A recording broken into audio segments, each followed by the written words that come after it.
both have stressful jobs and work a lot, and we have 3 very young kids. I'll try to include all the pertinent information because I'm really at a loss. Sean and I dated 3 years before we got married and have been married 7 years. He's always been more obsessive-compulsive, and I've always been a bit of a mess, but I work really hard to keep things in order as much as possible.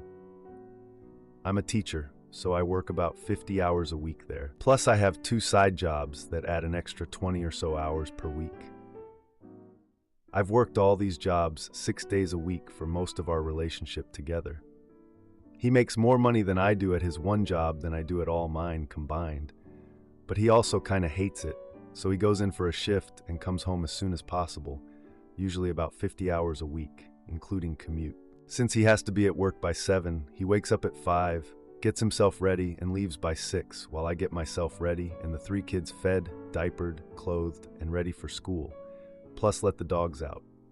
He usually gets home by 4, and I get home, on days I don't work late, around 5:45 after I pick the kids up. On days I work late, usually 7, or on my 12-hour days I get home at 9. Every day when I get home, he's on the couch or on the computer while I start making dinner. I try to clean as I go, but with 3 little ones, that's often difficult, so after dinner cleanup takes a bit. Then I try to work out, get the kids ready for bed, and soon enough it's 10 p.m., and I need to get some sleep for the next cycle to begin. The fighting began a few years ago when I got my master's degree while pregnant with our second. He said I wasn't doing enough at home. I took away from this that the housework was more important to him than I thought and made it a priority. But soon enough, he thought I was working too hard on the house and needed to relax more, that I was making him feel guilty when I was cleaning, and he wanted to relax. Around that time, I was also feeling very sexually neglected. He'd rarely initiate intimacy and would frequently turn me down when I brought it up. He hated if I cried about it and said I was manipulating him to try and get him to be intimate. But I was just sad and feeling pretty worthless. Things got pretty tense about 1.5 years ago, and he said I just needed to find it from someone else because I wasn't going to get it from him. He did almost immediately take it back, but the fact that he said it has haunted me since.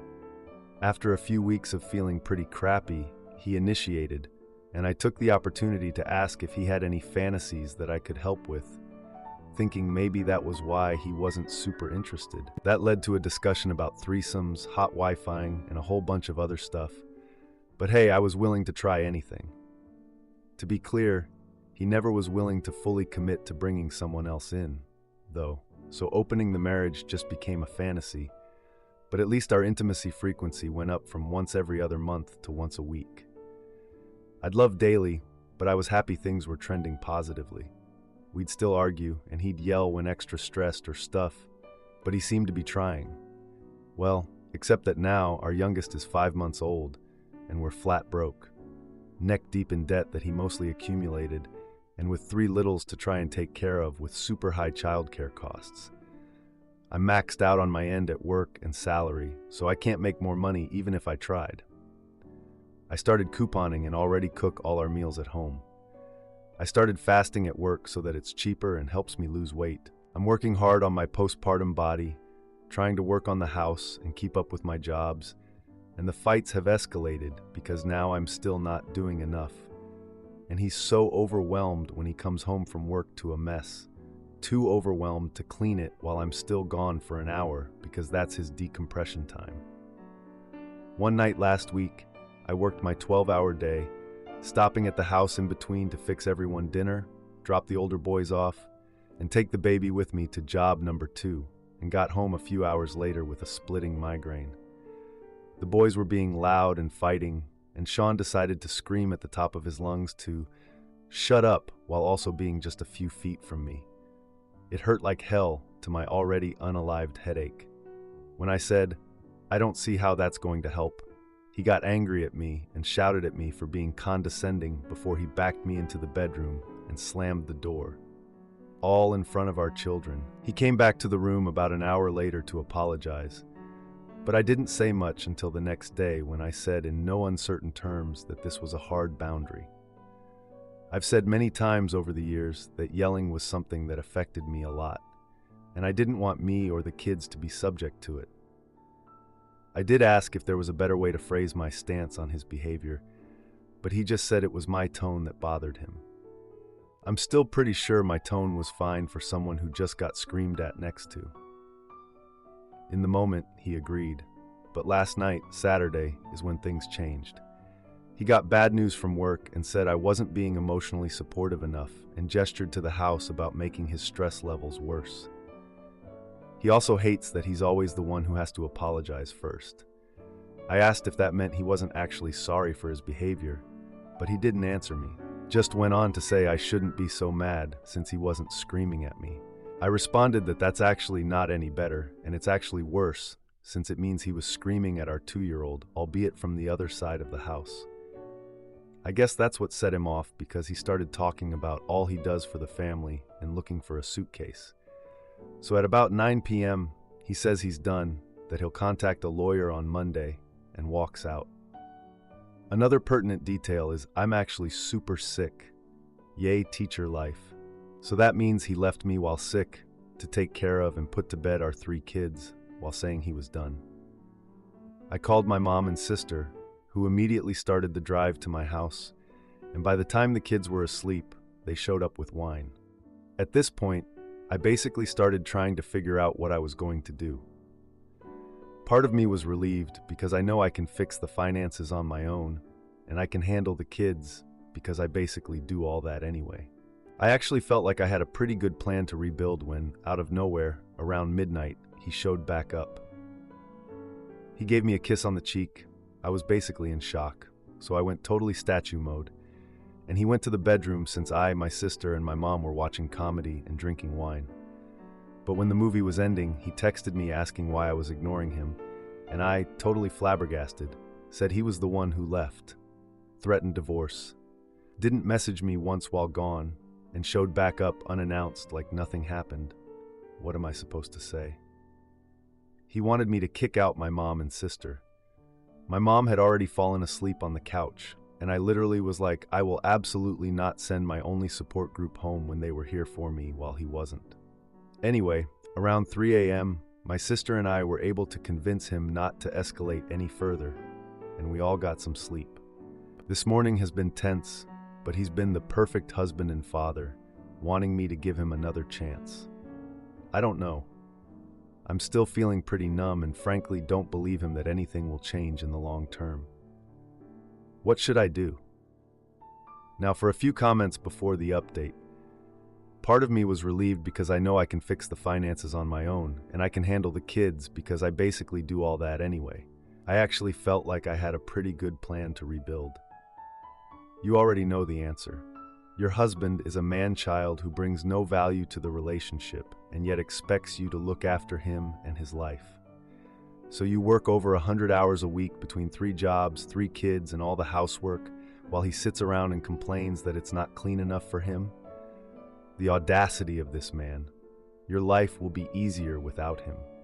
You don't need to put up with someone whose only contribution to your family is to complain and drive you into debt. Now, for the update. A couple of days passed after the midnight return, and Sean was on his best behavior. I mean, borderline irritatingly so. I couldn't tell if he was genuinely trying to make things better or if he had some other agenda. He was super attentive, making breakfast and doing chores without being asked, which was like a foreign concept in our house. I kept waiting for him to ask for something or for things to go wrong. He even volunteered to take the kids to school, something he rarely did before. One evening, we sat down to dinner, and out of nowhere, Sean brings up a family trip he wants to plan.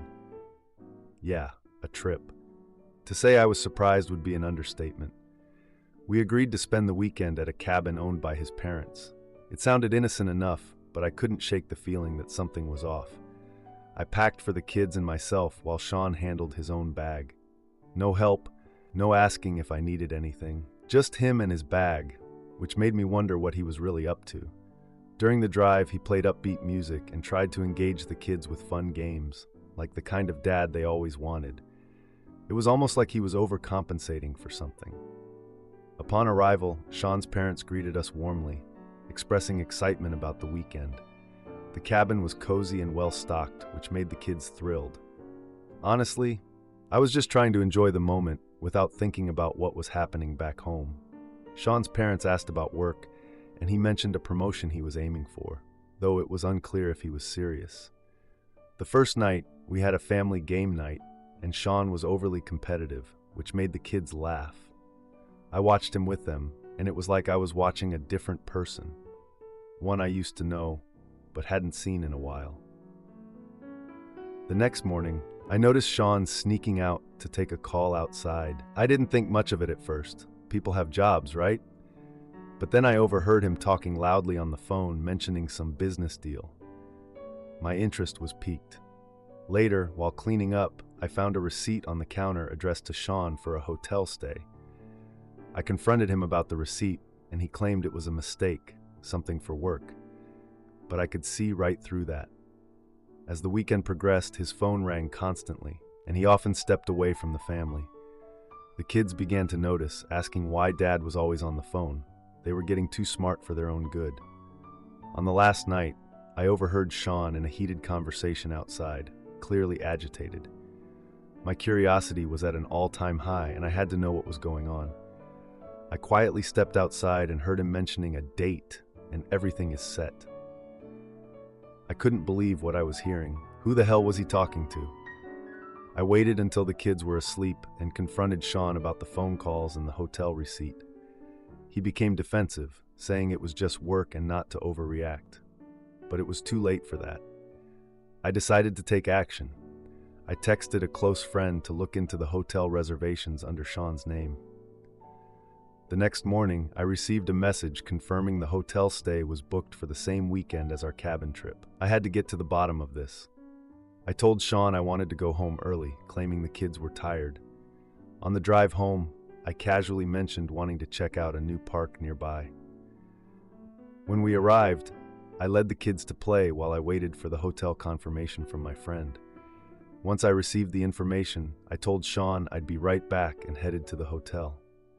I arrived at the hotel and asked the front desk for information about Sean's reservation. The staff confirmed his check-in for the weekend, revealing he had a room booked under his name. I felt like I had solid proof now. I waited until we got home to confront Sean with the evidence. As he walked in, I calmly mentioned I knew about the hotel and demanded an explanation. Sean looked stunned. I revealed I also knew he was lying about the business deal.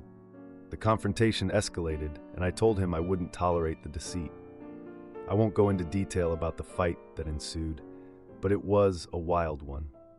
He swore it was work and that his boss was a jerk. He said the calls were about him going out of town, but that would be with his wife. He had no explanation for the date. I was done listening to his lies. I told him I had no intention of being the fool in all of this. He could call whoever, but I would know the truth. We'd be living separate lives in the same house until I decided what I wanted. Mini update. After the confrontation about the hotel, things have been tense. Sean is still on his best behavior, doing chores and spending time with the kids. He even cooked dinner for us, which is a big deal. The kids are happy, but I'm worried about them seeing us fight. They started asking questions about why I was crying and why Dad was acting differently. It's hard to explain without causing them more confusion. I feel numb most of the time. I texted my friend about what Sean said regarding his boss, and she's looking into it. I need to know the truth before making any decisions. Am I the idiot for leaving my husband after he kicked me out of our bedroom and made life-altering decisions without me? I, 26-year-old female, have been with my 32-year-old male husband for nearly 6 years. About a year and a half into our relationship, he quit his well-paying job to pursue working on a ranch out of state.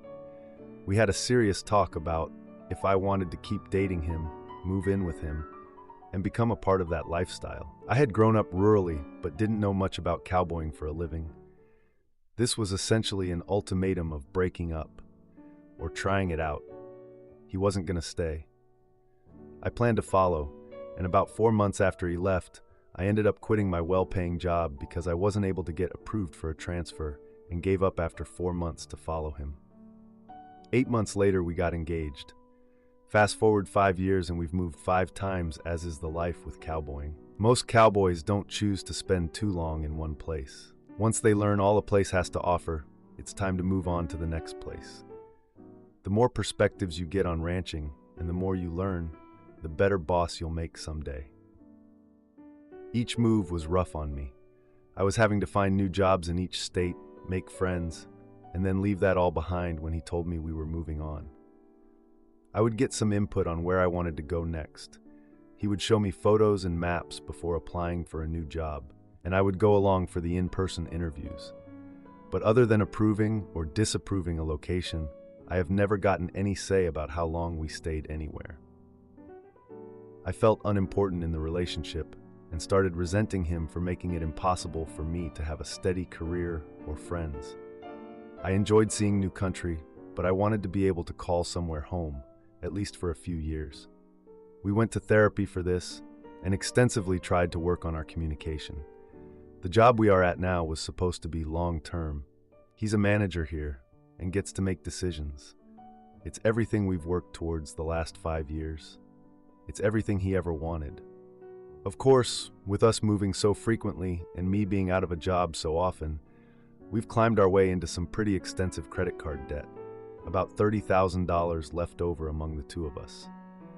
Throughout the last year, I've been pushing hard to limit our spending and make progress on getting those paid off. He has paid off $12,000 on his cards, and I have paid off $10,000 on my cards so far and $4,000 of his. Yes, we have split accounts and haven't gotten around to changing any of that. But suddenly, he's ready to quit this job and move back to the city to work a better paying job. He's telling me he doesn't like his job anymore, or anything that comes with it. The horses that he spends every single day working with, and even the cow dogs we have. These are animals that he takes huge pride in, that he's spent his whole life raising and training, and he doesn't care about any of them anymore. He's ready to sell them, use the money to pay off our debt, and live in town where we won't need the horses or dogs. He told me that he wants to be able to go on vacation without finding someone to feed the animals. This total 180 degrees has shocked me, and after deciding to leave the town life to be with a cowboy, and then shaping the past 5 years of my life around this lifestyle, and actually falling in love with it, I'm upset. This is my identity now, not just his. I have built an entire agriculture-based business that allows me to stay at home because we live so far from town, and this is the first year that I'm rolling in the dough. I made it. I'm successful now. We made huge strides on our debt this year, and now he just decides that he's over it. And again, I don't even get a say. He's already applying for jobs and spending money for certifications for jobs he's interested in. After having no choice in moving during the last 5 years, being promised stability in this new job, creating a business that would let me live this lifestyle, and now having no choice in leaving this industry altogether, I think I might be done. We've had conversations about how against this I am, and we're now to the point where he kicked me out of the bedroom tonight because he thinks I've been excessively mean and rude to him all week. All I have been doing is trying to make sure he fully thinks about this life-altering decision before selling animals he won't be able to get back and quitting a manager's job that has been perfect. And I may have told him that I don't believe he'll hold down a town job for more than a year, considering his track record of getting bored. Quite frankly, I think he's just upset that I'm not just going with the flow and accepting his decision on this one. But I am so tired of having to build a new life for myself every year. We don't have kids yet, and I've been finding myself thankful that we've struggled with infertility. I have thought about leaving him before over him making all the decisions for us without me and against my wishes. But I think this is the point where I need to decide what I want the rest of my life to look like. I know this post has been so long, but I wanted to clearly explain where I'm coming from. If you can offer any advice, I would be very grateful. Should I test out how town life goes? What's another year? Or what made you decide on getting a divorce or not? I need all the help I can get, as I haven't been able to fathom bringing this up to my family yet. and can't talk about quitting this job to any local friends in case it gets back around to his boss. Now for a few comments before the update. Comment 1. Your age difference is just on the verge of being a bit weird, but given your relationship started 6 years ago and his behavior, it was him going after a young, easy to manipulate and inexperienced woman so he can do whatever he wants without any consequences. Kicked you out of the bedroom? He's punishing you for disagreeing with him, so you're essentially not allowed basic human rights. You should head over to the Narcissistic Spouses subreddit. I'm sure a lot of the behaviors covered there will strike a chord. Comment 2. I mean, would it be wrong to pull the first ultimatum on him, like he did at the start, to basically hold this relationship hostage? If you did, I would not blame you. We need to have an actual discussion about this, and you need to take into account my feelings and thoughts. Otherwise, I don't see this going any further. You don't get to just make all the choices and not consider what I think. That's not what a marriage is. It's a partnership, and that's what I signed up for. Now, for the update. 1 week after my husband kicked me out of the bedroom, I came back home from running some errands. I walk in and see him sitting at the kitchen table with his laptop open, looking super stressed. I noticed he had a ton of tabs open, like job listings for city jobs and a few articles about life in the city. I asked him if he was still thinking about moving, and he just shrugged and said he wanted to explore options. Then he snapped at me to be more supportive of his career choices. The next day, I got a text from my sister inviting me to a family dinner for her birthday. I wasn't sure if I should bring my husband, considering how things were between us, but I decided to go alone. At the dinner, my sister's husband made a toast, saying how everyone at the table was moving forward in life. I shared a story about a recent success in my agriculture business, trying to keep things positive. My brother, probably noticing how uncomfortable I was, jokingly asked when I was finally going to settle down and have kids. I just laughed it off, but it hurt. After dinner, my sister asked me to help her clean up while the others chatted. My brother interrupted us with a loud laugh, asking if I was planning to follow him to the city. That just stung. When I got home, I confronted my husband about what my brother said. He brushed it off as gossip, but I could tell he was annoyed. I suggested we talk about our plans again, but he snapped at me, telling me to stop bringing it up. The next morning, I found an email from him on the kitchen counter with a job offer in the city. He had applied without even discussing it with me first. I confronted him about the email, and he argued that it was just an opportunity. He accused me of holding him back from his dreams. I decided to take a break and went to my parents' house for a few days. When I got back home, I found my husband packing boxes, claiming he was getting ready for a potential move. He told me I was being unrealistic and that he was tired of waiting for me to come around. After a long discussion, I made the decision to cut ties and told him I needed space. He looked shocked but didn't argue. He just walked away, leaving me alone in the living room. I texted my sister to let her know I was staying with them for a while. The next morning, I walked out of the house with my bags, not looking back. Mini update. After moving in with my sister and her husband, I found peace and support. They understood my situation and helped me navigate my next steps. I started seeing a therapist, which made a huge difference in processing my emotions. I also focused on growing my agriculture business, which has been going well.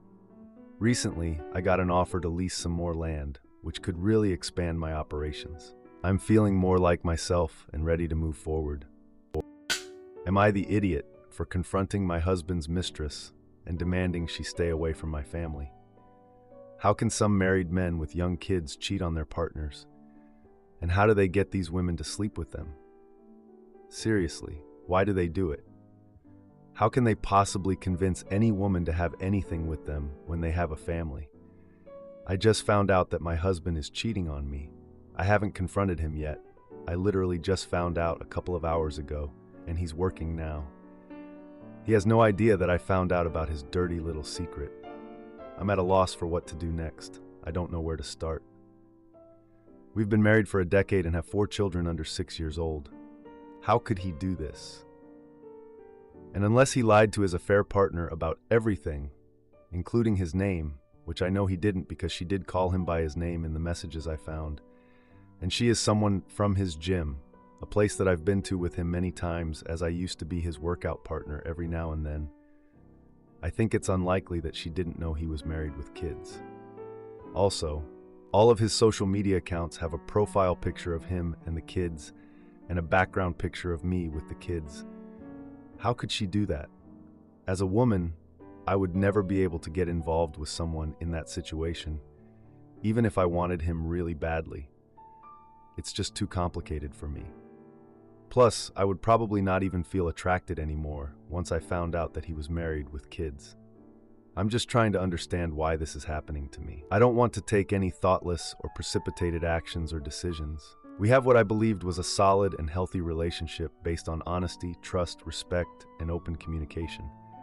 Our intimacy life is fine. We don't have as much intimacy as we had before having kids, but it's always amazing when we do, and we do have intimacy on a frequent basis. It's not like we have a dead bedroom. The connection is strong and real. At least I thought so. Sigh. There's so much at stake here. A beautiful family, a house, a life, so many dreams and goals. Shaking my head. I'm so sad. I feel like crying so badly, but can't because I have to care for my kids. And I have no one to turn to, as I don't have any family around. And I can't count on his. They never really liked me because I'm an immigrant. I have a rocky relationship with my in-laws.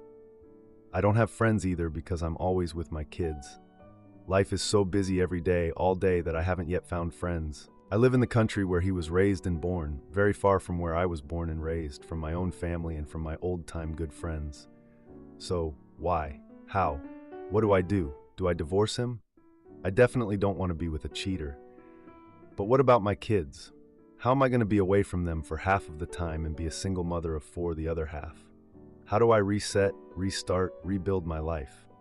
No friends, no family, no real job. I can't wrap my head around the fact that I might lose half of my kids' lives in such an important, fast, and unique phase. My heart is broken, and I can't think straight. Please help me understand his thought process so I can at least have an idea of the reasons that would lead him to jeopardize our relationship and family like this. Now for a few comments before the update. Comment 1. Okay, so, first off, your husband didn't cheat because of anything you did or didn't do. He's just a man of low character, without loyalty, honesty, or integrity. It's entirely his character flaw. As for the women, not entirely sure it would be helpful to unpack all that right now, but I'd suggest keeping the focus on your husband. There's really no way to know what her deal is or isn't. All you know is that she had intimacy with a guy from her gym. You really don't know what he did or didn't tell her. As for you, I'd suggest thinking about what your marriage would look like if you stayed, and ask if that's the kind of dynamic you want to model for your children, because your marriage is going to be the only one they observe up close, and it's going to be their default idea of what life with a partner looks like. Comment 2. It doesn't really matter why he would do it. He did, and it matters even less why she would. It's possible he was deceiving her, and she didn't know. It's possible she fully knew and doesn't care about the pain she might cause. As for what to do, if you want a divorce, even if you only think of divorce as an option you might be interested in, the first thing to do is to make an appointment with a lawyer and find out more about what divorce would even be like for you. You don't even know what that option really looks like until you get some expert advice. And it should be first because they could want to give you advice on what you should say the day you tell your husband. So not telling him first keeps all your options open. Now for the update. A week has passed since I found out my husband's cheating. I can't say it's gotten easier, but I'm getting used to the idea of my life being over. I decided to confront him when the kids were in bed. I made a simple dinner, grilled cheese and soup. Not exactly a fancy meal, but I didn't have the energy for anything else. He came home late, saying work ran over. Once the kids were asleep, I asked him to sit down. He immediately sensed something was off and looked nervous, like really nervous. I showed him the proof of his cheating, a message from the other woman. At first, he tried to deny it. Then I read the texts aloud and he admitted to the affair, saying it was a mistake. A mistake? Sure, buddy. I told him I wanted space and asked him to leave the house for a few days. He reluctantly agreed, taking only a few clothes and his laptop. I spent the next few days focusing on the kids and falling into a routine. I started to plan for our future. I wasn't sure what I wanted to do, but I knew I couldn't stay with him. I needed to figure out my finances, housing options, all that fun stuff. During a weekend visit to my parents' house, my mom mentioned a family friend who is a private investigator. I brushed it off, but it got me thinking. I contacted the investigator and set up a meeting. At the meeting, I shared everything I knew about my husband and the affair. He agreed to help and said he would start digging. A week later, the investigator called with new info. He said that the other woman has been posting photos of her and my husband on social media. I checked the woman's profile and saw pictures from a recent vacation. The vacation was during a time when I was busy with the kids. The investigator suggested confronting the other woman directly. I agreed, deciding to meet her at a local cafe. I didn't want to do this, but I felt like I had to. At the cafe, I spotted the other woman and approached her confidently. We had an intense conversation. She tried to downplay the affair, but I wasn't having it. I revealed that I knew about the vacation and the timeline. She became defensive, insisting she didn't know he was married. I called her out, sharing screenshots and details. I even told her to stay away from my family. The confrontation ended with her storming off. Back home, I talked about the situation with my husband when he returned. I told him I met the other woman and wouldn't tolerate any more lies. He looked shocked and tried to apologize, but I stood firm. I laid down boundaries, saying he needed to earn trust back. I decided to move forward with a family therapist for the kids. He reluctantly agreed, realizing how serious this was. I began planning a trip for myself and the kids to visit my parents. It would be nice to get away for a bit. Edit. The other woman has not contacted me since our confrontation. I have no idea how my husband is handling the situation with her. I have also not received any messages from her about the kids or anything. The therapist has suggested no contact with her. If you like this video, you'll probably like these too. Also, while you're here, please consider subscribing. It's your support that keeps this channel alive and allows me to make better and longer videos. Have a great day.